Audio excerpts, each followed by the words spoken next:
This is a podcast from the Dorchester Online Radio Company. There are some terms and conditions regarding its use. Probably. We hope you enjoy it, and if you do, maybe you would enjoy other podcasts.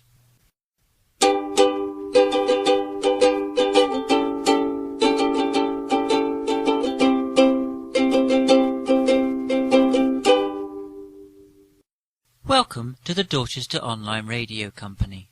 Hello and welcome to the DORC podcast, still brought to you by no one in Bridgesists. Sorry for yet another gap in podcasts, but stuff happens. Not sure why I'm apologising really, no one complained. This is probably because no one is listening. Hello?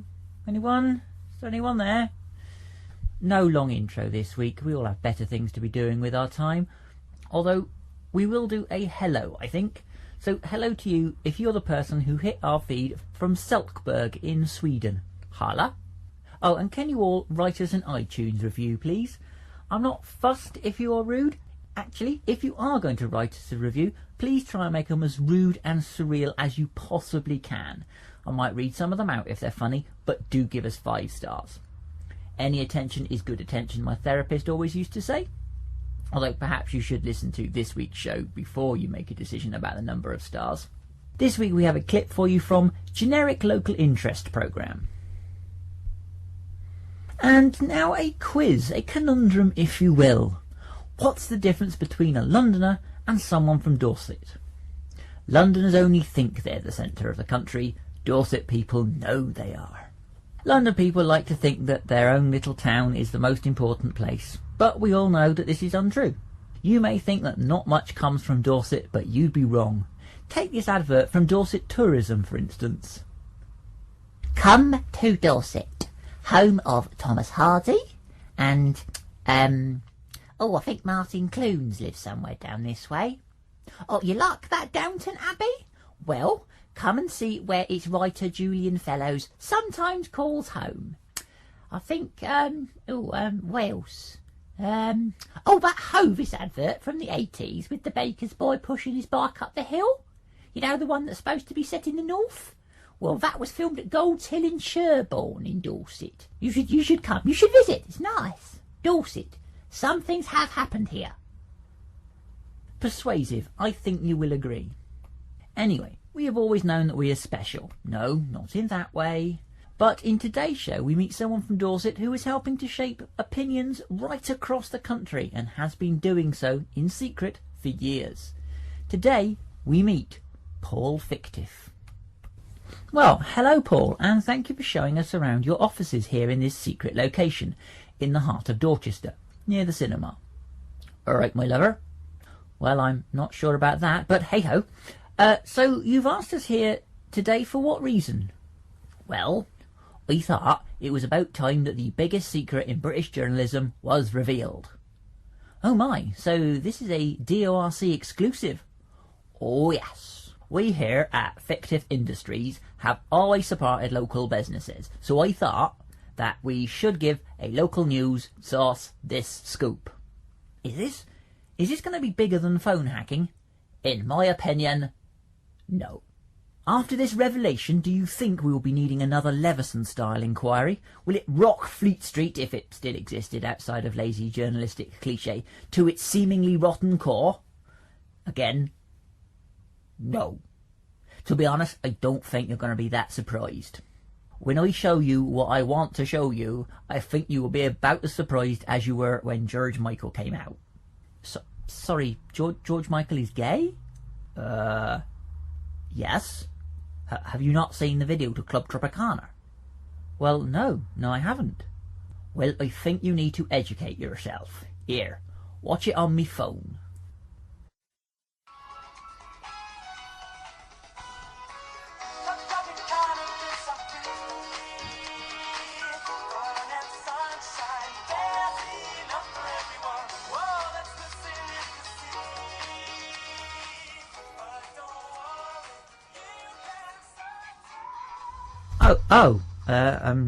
How did we not guess?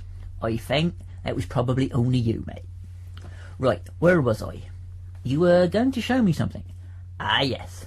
let me take you down to our basement. Ooh, how exciting. I'm like Woodward and Bernstein. No, you're not.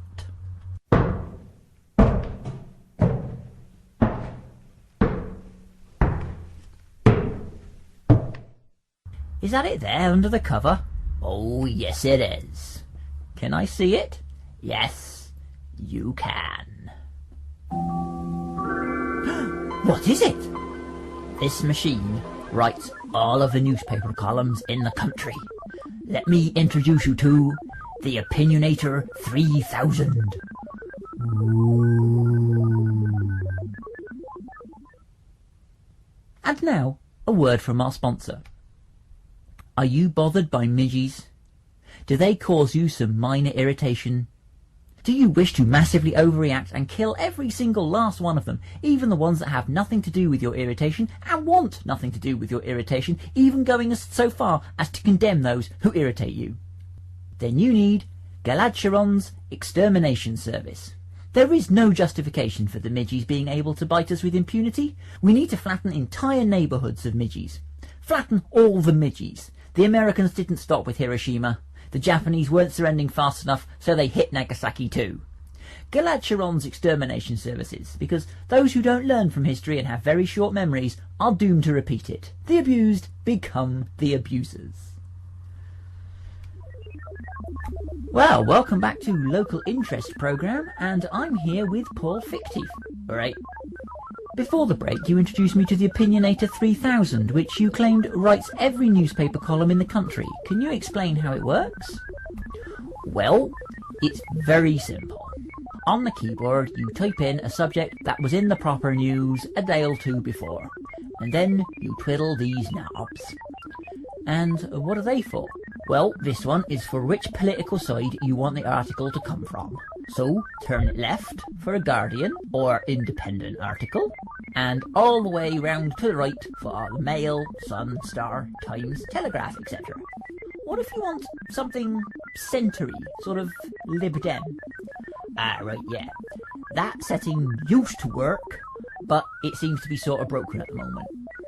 When we use the old Lib Dem setting, the machine gives us the sort of column you would expect, but then about half an hour later, it prints out a retraction, and then something that sounds like it was dictated by someone being held at gunpoint. It's all a bit odd.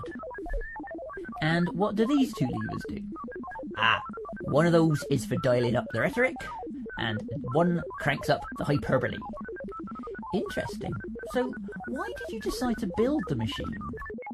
Well, I had noticed that most newspaper stories now are pretty much cut and pasted from press releases in an obvious cost-saving measure for the papers who have been forced to save money due to reduced sales because they didn't do any proper journalism anymore.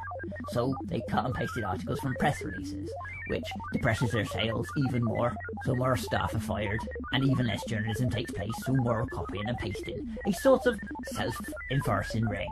Then I looked at their, in inverted commas, star columnists and the opinion pieces and found them all to be crushingly predictable. And I thought, if they really want to save some proper money, say the £500,000 a year that Richard Littlejohn gets, then I am the one to help them. From there on in, it was pretty easy to write an algorithm for them. I think the only one that we don't do now is Liz Jones in the Daily Mail, mostly because that is just word salad and makes no sense at all. Random word generating is actually pretty difficult. I'm sure that hers is actually just a well-written satire or parody of a column anyway. This really is fascinating. Sorry, before we carry on, can you switch off that sound effect? It's really quite annoying. Alright, sorry. How about the headlines? Do you write them as well? No, we tried that, but they were so mind-numbingly predictable and boring that the computer we were running the programme on killed itself. Oh, except the Daily Express ones, we do them. Oh really? Can you show me the machine for that? It's less of a machine and more of a couple of envelopes. What do you mean? Well, there is such a limited amount of things that the Express wants to put on its front page that in this envelope we have the subjects, arthritis, pensions, diabetes, and the big one, weather, although totally ignoring climate change. And then the other one, 2 cards, good and bad. Pick one from each and then just put some words around them. So there's no story then that you're writing a headline for? Oh God, no. Just these cards, headline first and then fit a story around it. Would you like a go? What, me? Write an express headline? Yeah, why not? Okay, well, first subject then. And, weather. And secondly, it's a negative weather story, please. All right, how about coldest winter for 100 years? Oh, this is fun. Can I have another go? Oh, okay, just one more go. Right, let me just choose a subject. Oh, it's pensions. Pensions.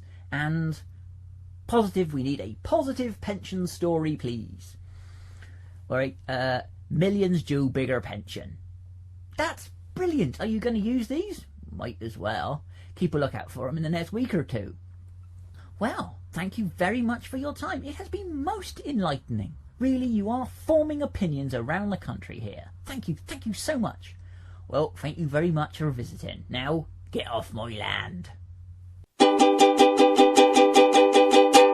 The Dorchester Online Radio Company is written by Martin Norris, produced by Martin Norris, and recorded in the front room of a house owned by Martin Norris.